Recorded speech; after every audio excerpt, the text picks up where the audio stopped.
Hello, humane marketers. Sarah Znakrocha here. Welcome to another episode of the Humane Marketing Podcast, a place to be for the generation of marketers who cares. This is the show where we talk about marketing your business in a way that feels good to you, is aligned with your values, and also resonates more with your conscious customers because it's not pushy, ethical, and also beautiful. So if you're a regular here, you know that I'm organizing the conversations around the 7 Ps of humane marketing. And if you're new here and this is your first time, welcome. I'm so excited you're here. You may want to download your one-page marketing plan with the 7 Ps of humane marketing in the form of a mandala at humane.marketing/one page, the number one and page. So again, humane.marketing/one page. And with that, with no further ado, let's dive into today's conversation. Hey, Jen, so good to speak to you again. Lovely to see you, Sarah. Thanks for having me on today. Yeah, thank you. I feel like we just spoken and we just hosted that workshop on LinkedIn like we're human together last week, right? And so Yeah, we great. decided, okay, it's a good idea to also kind of host a podcast, but with a bit of a different angle. So we're not actually going to talk too much about LinkedIn, even though Yeah. that's what you do for a living. But I'm super curious about this transformation that I feel like you've gone through in the last, would you say, a year or so? Yeah, definitely a year and definitely this whole year, so 2022. Yeah. So from just seeing and also our conversations via email, but also just seeing your posts on LinkedIn, you can kind of see from the outside, Jen has been going through some transformation, some inner work, but then that was also reflected in your brand, right? So kind of tell us about this transformation, what led you to it probably, and yeah, what you're doing now. Yeah, I think I think when you are a business owner, you're always doing some kind of personal development work to get better within yourself that will help your business as a whole. So I think just from coaching and networking, I've met some really interesting people over the last few years, and one of them was a specialist in human design. And I had a mini human design reading with her, and I was like, wow, this is really interesting. I want to explore more. So got really nerdy. You recommended a great book to me, which I read, and I did a course and kind of dipping my toe in more and more and more and started to do mini readings for my clients. So yeah, just from networking, I met an amazing human design specialist. I'll give her a shout out, Nicole Leno, and she's got an amazing podcast as well. And yeah, she kind of triggered that kind of part of me. And then another thing I discovered over the last year or two during the COVID times really was that I'm a highly sensitive person, which was pretty eye-opening. I never realized, I knew I was a bit sensitive, but I had no idea that 1 in 5 people was like me. I always thought I was a bit of an oddball on my own and kind of, tried to mirror everybody else around me. So finding out that 1 in 5, whether they're male or female, is highly sensitive was just like an epiphany moment. And it was like, Did where you are say these 1 out of 5? yeah, Wow. 20%, which I never realized. I thought, "Oh, they're not, there can't be that many people like me out there," or that's how I felt. Yeah. So it was really freeing, and I was just like, where are these people? Because I don't really see them, especially on LinkedIn. There's more of that kind of hustle, bro marketing approach. And I was like, where are all sensitive people? I want to connect with them, all the empaths. So Yeah. I think, yeah, the combination of the HSP and then the human design have led to my epiphany. Yeah, no, totally. And then that's exactly, I loved it so much how you kind of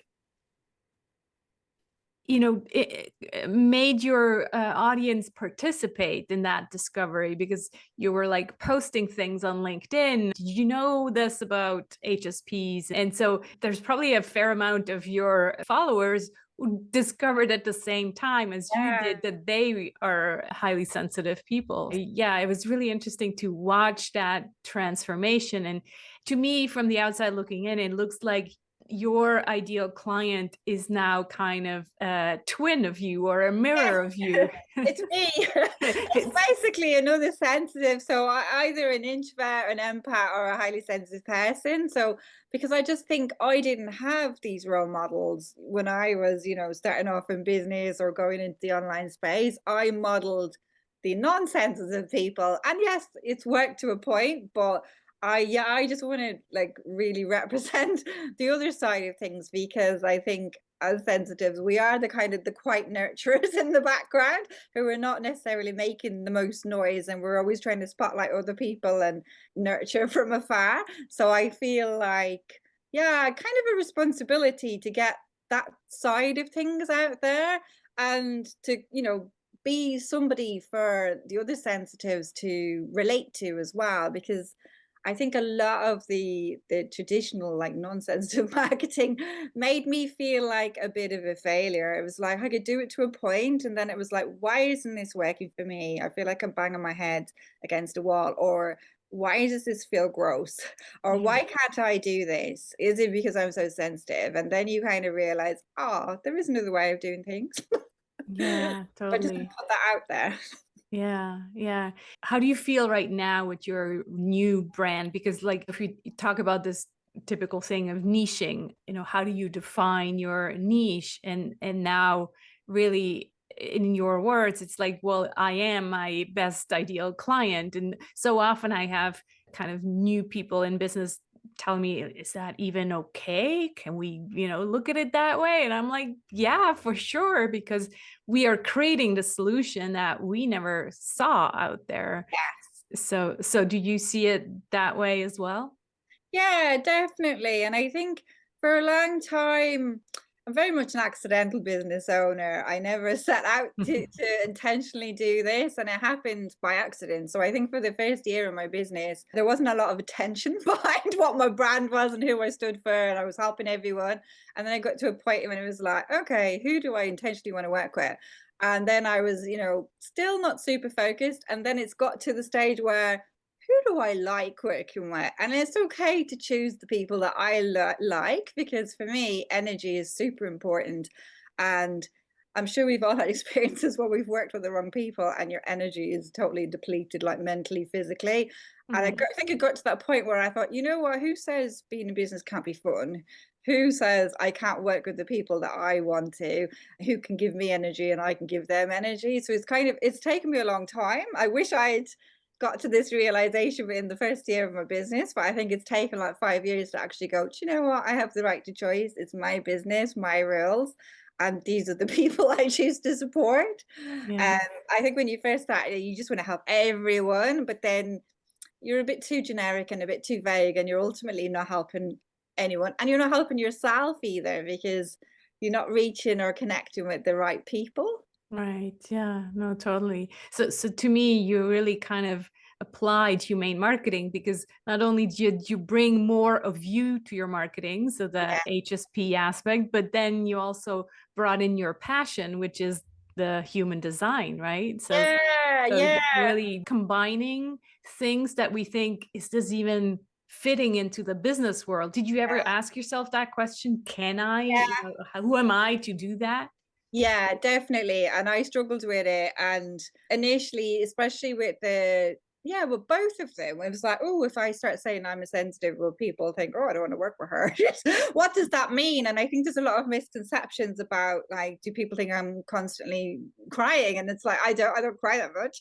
I cry on something sad, obviously, but I'm not like this overly emotional person. But I think when you say sensitive, there's a lot of misconceptions out there with certain Right. terms and they don't know what that means. So I think for me, I had to explore what that meant as well. What were the pros, what were the cons? And then I started to realize, oh, my sensitivity, the fact that I am an empath is my superpower because I can genuinely like support and nurture those clients that need that help as opposed to just that just do it approach. And Yeah. people are left kind of like, oh, I need a bit more support, more engagement, more accountability. So it took me a while to kind of lean into that. And then, especially with the human design, I did struggle thinking, oh, is this a bit too woo for people? And then I had to really like argue with myself and go, do you know what? Who says it can't be a bit woo? And then it was like, I think I felt like I'd been putting myself in a box, like a marketing box, like everyone else, but it didn't feel quite right. And having discovered the human design, it was like, well, this is the missing piece. And actually, if people know me on an individual level, I've always been quite woo.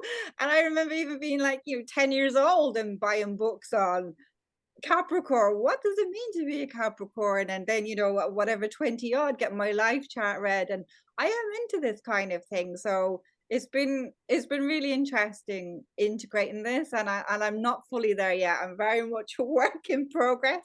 And it's actually typical of my human design. I've learned I'm the type of person who has to investigate, do a lot of research, and I'm doing that at the moment. I've given myself the goal of 100 mini human design readings from my clients. And I think once I've ticked off that box in my head, then I'll transition a lot more into that in the marketing. So I'm very much in my reset. I wish I wasn't one of the investigators that have to kind of do this, but this is my personality. I have to dig deep You before go I go, deep. right, Yeah. I've got the confidence now. I know I've done the research. I've done all the testing. Now I feel like I'm going to talk about this. Whereas I know there's lots of other people who are just like, okay, I'm an expert. I've done one reading and here I go. Whereas I feel personally, and according to my design, I have to do it the long way. But yeah, it's very much a work in progress, but I'm getting there. I've done 75 mini readings over the summer, which has been really exciting.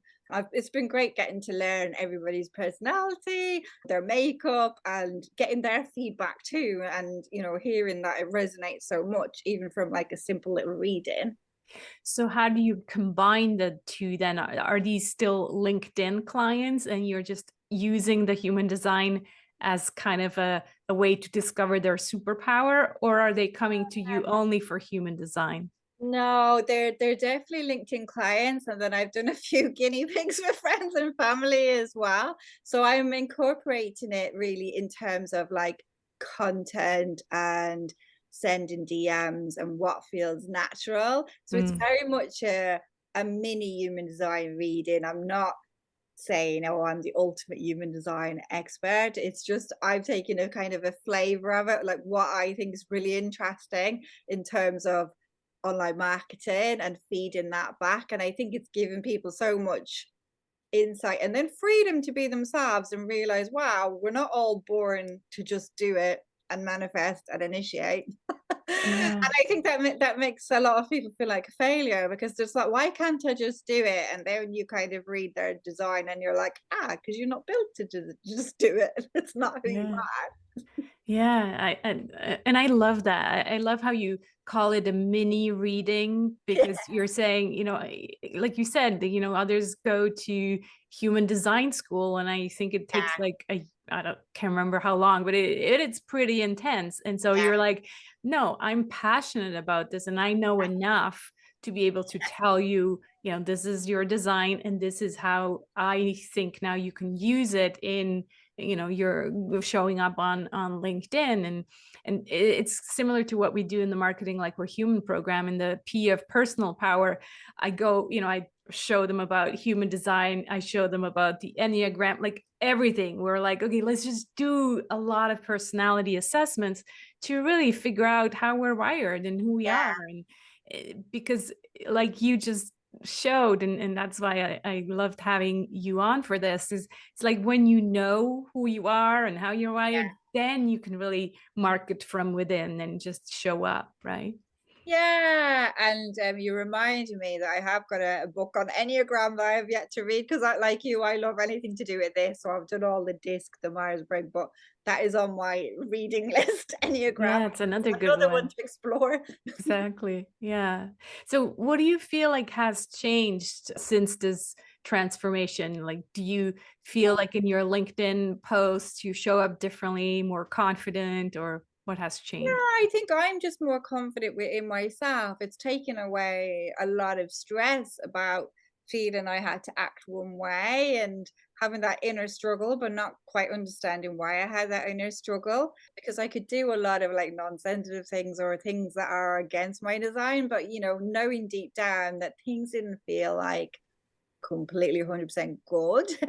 And so it's made me kind of go, oh, okay, that's why that doesn't feel good, because my design as a generator is that I'm built to respond. And it totally makes sense when I learned that, I can go on LinkedIn any minute of the day and I can respond and do a comment to any post, because that's just who I am. And I like giving my opinion and I like sharing like that. And I just like to be in response. So that's really been eye opening, as opposed to this kind of, initiation, constantly creating content. I can do it, but I have to be in response to something. So it could be we did our amazing workshop on, LinkedIn while we're human, and I'll think back and go, okay, what were the questions that people were asking me? And then I'll go out and make content in response to Mm-hmm. that. And that feels good because they're genuine, FAQs, the questions and answers. Whereas I did struggle with just creating content, out of nowhere.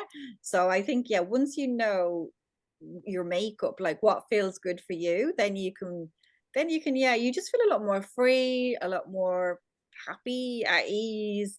Whereas before, yeah, I just felt a bit more in a box and a bit more pressurized. And I was like, why can't I do this the way the others do? And at the surface, I probably looked like I was, doing it the same, but it just didn't feel as good deep down. Yeah, yeah. I feel like we're talking about the worldview a lot in humane marketing. Like instead of maybe narrowing down your niche so specifically, I say bring your worldview to your marketing. Do you feel like openly saying, you talked about the woo, does that feel like, okay, this is part of my worldview? That's just how I see things. And whether Yeah. you agree with that or not, I don't care because this is what I Yeah. stand for. Yeah, I think it's important to bring yourself and your true personality to your marketing, because you want to attract the right people and you want to repel the wrong people. So Right. if somebody doesn't like the woo, they're not my ideal client, and that's fine. So I think it's about just leaning into that and realizing you're never going to attract everyone anyway, and thinking, well, who do you want to attract? And if you speak their language, they will come to you. The other people won't be interested, but they will have a very different worldview and a very different way of thinking. Because I know the two of us, we have a big focus and passion about showing up as a human being. So I'd say Right. we're both more excited than the algorithm and the stats and the kind of analytical side of it. Obviously, we know about it, but it doesn't light me up. We'd rather a human approach, and I think people who resonate with that will come to us. Whereas if somebody is more, interested in the algorithm and the figures, there will be another trainer or consultant that will be the best fit for them, and that's fine. But they're not my ideal client. So I think it's kind of, yeah, just realizing that you will actually be a lot happier in your business. You will attract far better clients if you lean into who you are. And I know initially I was afraid to do it because you're looking at everyone else and you have to feeling you have to be this perfect version of you. And but then you realize it's kind of all built on a lie. And I think that's how I felt with my business. I'd won all these awards, but it just felt all a bit fake. It was kind of like, okay, I've done your way of marketing. I can do it. But deep down, it doesn't resonate at all. So it's like, and it didn't, I didn't always attract the right people to me. And that's why, because I was perpetuating one kind of type of marketing that wasn't fully in alignment. So I Right. think, yeah, it's just realizing it's okay to show up as yourself, woo, warts and all, and you'll feel a lot freer, and you will attract the right people then, because the right energy will go out. Before you said, you wish you'd known 5 years ago, and I definitely feel the same. Do you feel like sometimes I'm confused? I feel like maybe it's almost like you have to go through this in order to figure out who you are. Yeah. But at the same time, I would like for new business owners to kind of take the shortcut and just start with that. But I Yeah. seem to hear that story over and over again. I wish I'd known, when I kind of went that direction first until I came back and came full circle. What's your take on this? I think everybody just needs to read your books. Thank Even you. like, the marketing book and the selling book, because I think people just need to know there are different options out there, because we don't all fit in the same box, but sadly a lot of people who have louder voices get their kind of boxes out there, and you think that that's the norm, whereas there are like quieter boxes, more sensitive sides. So I think it's important to just spotlight that there are different ways and different types of people, different types of personalities, different types of makeup. And sadly, a lot of that wasn't out there. And I'm so grateful for you writing your books and starting this conversation and starting your marketing circle and getting the conversation out there, because I think more people need to hear it. Because yeah, there's a lot of there's so many people lurking on LinkedIn, and it's like, why are they lurking? They're probably sensitive. They're probably like us, kind of going, oh, I'm not sure if this resonates with me. This feels a bit too much. So yeah, I think it's important to get this message out there, because we don't want people to go through The pain, yeah. yeah, the pain. But I suppose, like you say, sometimes it's worth it. It's like a diamond. It has to be crushed, doesn't it, to, have its brilliance in the end. And I suppose you appreciate the journey when you're at the end of it. I can't say I Yeah. appreciated it in the hard times, but I suppose that's what we do. We've done the journey and the hard times, and I don't want everybody to have to go through this if they can avoid it. Yeah. So what you're saying is you think it's still like that for a lot of people who are just Yeah, starting out. They take some kind of hear it from a lot of coaching. They get their coaching degree or accreditation, and then immediately, even in the school, they tell them, "Oh, there's this marketing program," and usually they're the big giant yeah, programs, right? That we all know who we're talking about. And yeah, they're just kind of get fit into this box or funnel or yeah. whatever. And then, yeah, they're like, oh, I didn't know I was going to have to do this marketing thing that really doesn't feel good. Yeah. Yeah, I think so many business. I mean, I was naive when I first launched. I was like, "Oh, here's my website, ta-da!" And I just thought, "Oh, they're all going to start booking in sales calls. I don't need sales calls. I'm an introvert. They're just going to book to my website and they're going to email me." And it was kind of like, no, you have Yeah. to get your voice out there and attract people to your website. So it's very much a learning lesson. And I think a lot of business owners, we did not go into business to be doing the marketing side of things or the selling side of things. So yeah, I think, and I've heard of so many horror stories, like you said, about big programs where there's very much a methodology that's the lead coach's way, but quite often the lead coach is quite unique in their makeup or their personality or their human design. So it's not easily like replicated with the people Yeah. that sign up, because they're completely different, mindset wise, mentality wise, completely different types of people. But they kind of perpetuate that this is the only way to do it. And that's why a lot of people fall out of love with LinkedIn or the online space, because they're just like, oh, it's too hard. But yeah, they kind of push this method as the only way. And yeah, I've heard about people just doing things that didn't resonate and then just writing off LinkedIn or writing off the online space, which is quite sad. Which I think is important. Like, that's why it's so important to have your voice out there, your message out there, your books out there. Thank you, Jen. Yeah.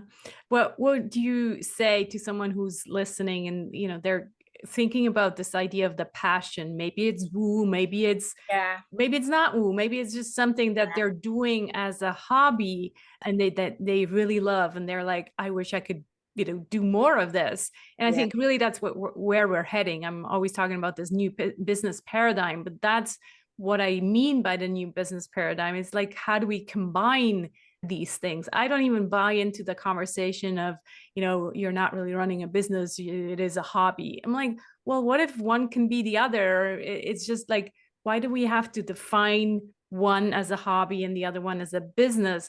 What Yeah. if we just not talk about making a life or making a living, like, yeah, we all have bills to pay. We need to provide for ourselves, but we just need to figure out what we can do that brings us joy, but also, somehow pays the bills. So what would Yeah. you say to someone who's like, I have this passion for something, but it has nothing to do with what I do for a living? What would you tell them? How did you go about thinking, Yeah. what if I bring this in? I would just say lean into it 100%. And I know somebody said it to me like 5.5 years ago, do something you love. And I was like, yeah, yeah, yeah. And I kind of brushed it off and I was like, oh, I like LinkedIn, whatever. And I didn't fully listen to them. And it's taken me 5 years to come around. So definitely incorporate that, and they don't have to be two separate things, as Sarah's saying. And you're going to need some kind of point of differentiation. I think at the start we're all like, what's my USP, what's my USP? And there's a lot of it that crosses over with everybody else's USP, but I think it's the thing that will make you different is this passion, this love for something. That will be the thing that will actually draw people to you, which I would never have thought of, 5 years ago. I would just think, well, you want LinkedIn training, you're going to come, I'm going to chat about LinkedIn. Why would I chat about anything else? So I would fully lean into it, and you might surprise yourself with, the opportunities. And people buy people, but it's that passion and energy. And I know kind of leaning into human design has reignited my love of LinkedIn, which is Mhm. probably dwindling a little bit because of that bro hustle marketing. I was like, oh God, it was a way for me to kind of go, okay, if I do a bit of this and a bit of that, it just, yeah, it's re-energized me and my business. And I'm a lot more excited to work with people one to one and kick things off with the human design reading, Yeah. so I would say, yeah, fully lean in. Don't discount any of your passions, because they can be the thing that makes you stand out and be memorable, top of mind. So yeah, lean into it. And you never know, like, who's to say your passion can't make you money? Like, I think we all have this idea, and I know I did, that business is hard. It has to be hard. We have to do a hard work. We've come from corporate and we've done so many hours, and it has to be the same in our business. And you think, no, actually, our passions and our strengths, not everybody has them. For a Right. start, So and true. we deserve to be paid well for them, because we're sharing our knowledge and our enthusiasm and our expertise. So I would lean into it, because who says you can't have fun with your business and you can't do something that you love? And the most successful business owners are the ones who are in love with what they do, because it doesn't feel like a business then. They've got that motivation, they want to wake up, they want to do more of that. Whereas, yeah, I was losing a little bit of passion, and I won't lie. I was about 2 years ago. I was kind of like, oh, because there was too many other, just crush it, just do it. And I was like, oh, this isn't resonating. So finding this or leaning into this bit of woo, I don't think it's woo, but the wrong type of person will think is woo. They'll be like, oh, I'm not interested in this at all. But leaning into it has really like lit a spark in me. And yeah, I totally lean into your passion. Never discount them, because you never know where it's going to lead you. And who says it can't make you money? Yeah. And I really, again, from the outside looking in, like it made your brand. Like, Yeah. before you had a brand, but that was kind of like, well, it's what everybody else is saying, Generic. Yeah. Yeah, Yeah. Vanilla. yeah. and Yeah. and and let's just say it how it is. Yeah. There's a lot of LinkedIn specialists and Yeah. experts now. Before, when we started, maybe less, Yeah. but now everybody is a LinkedIn trainer. So Yeah.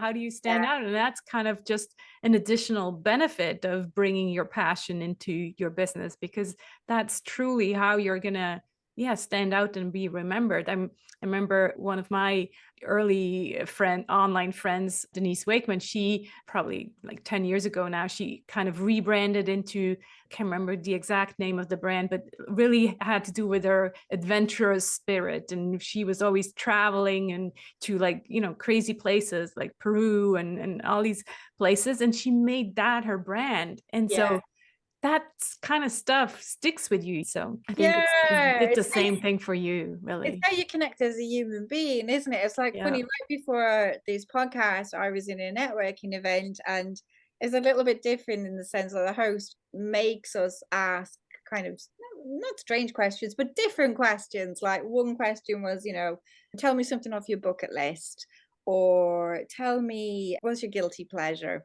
And it's kind of like these kind of questions are how you connect, because we were all laughing. We were chatting about a lot of the guilty pleasures were really trash TV programs that we loved. And it was like, okay, I'm going to remember you're the lady that liked that, like rather Yeah, than your profession, yeah, like it's when you bring that bit of personality in. Yeah, another exactly. one was like, who would you take on a blind date? And this was how we were actually connecting and laughing as human beings. This kind of Yeah. thing made such a difference. And I think in business, you can kind of be tunnel vision and like, oh, I'm a LinkedIn trainer, I'm LinkedIn consultant, blah, blah, LinkedIn, LinkedIn, LinkedIn, LinkedIn. But it was when you bring that extra passion in or that extra thing that you do.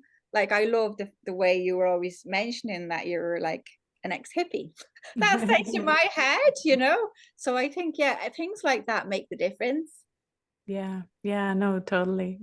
Ah, this has been so good. Thank you so much, Jen. I think people hear that passion as well, It's like, yeah, you can tell that from the kind of boring, LinkedIn algorithms, blah, blah, blah. No, no, it's like you're talking to humans. Yes, these humans want to use LinkedIn, but you're basically helping them with this tool that is human design to really figure out, well, how is this LinkedIn tool going to work for you? Because if Yeah. you're just listening to everybody else out there, well, they're going to tell you, yeah, to sell your soul on LinkedIn, and maybe that's not going to work for you. So, Oh, yeah, and I think that's it gives you an understanding of yourself, but it also gives you an understanding of other people. And then it's like, oh, mhm. okay, that didn't work for that person because they're that type of person. And I think we need to learn to understand each other more, because there's a lot of copy and paste and cookie clutter approaches out there, and they're never going to work with everyone. They're only going to Yeah. resonate with a tiny percentage.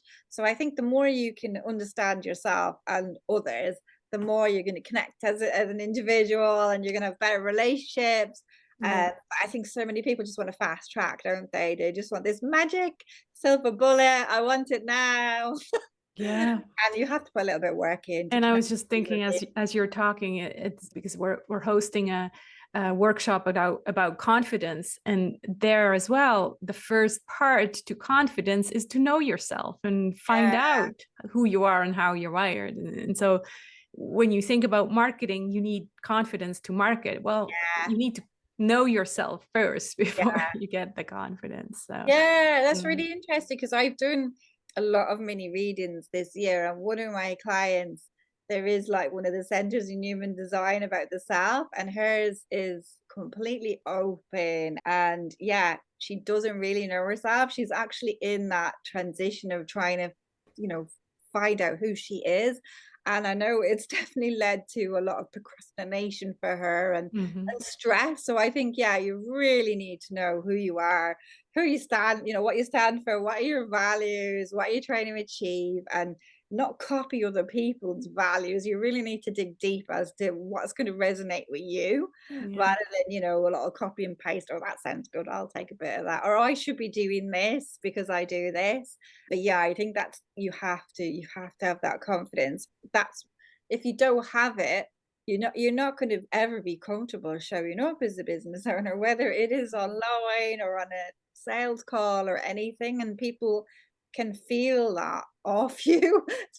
They can feel that energy. If you're not confident, they're not going to be confident in parting with money to work with you. So Yeah. yeah, Yeah. confidence is everything, isn't it? It is. Yeah.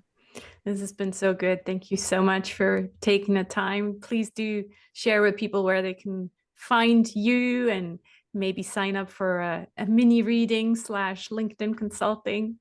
Tell Yeah. us all about where they can find you. Thanks, Sarah. So obviously I'm on LinkedIn, so it's Jen Corcoran, Corcoran, or my website is www.mysuperconnector.co.uk. And yeah, the two of them are probably my main things, and you can find my email on my website as well. Wonderful. I always have one last question, and that is, what are you grateful for today or this week?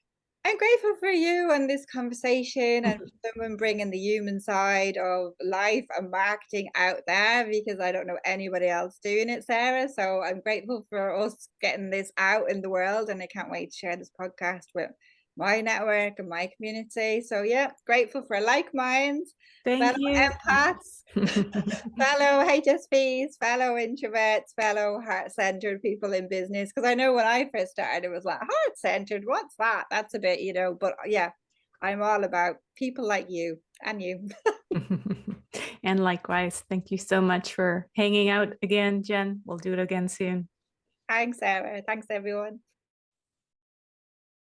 Thanks so much for watching and being part of a generation of marketers who cares for yourself, for your clients, and for the planet. We really are change makers before we are marketers.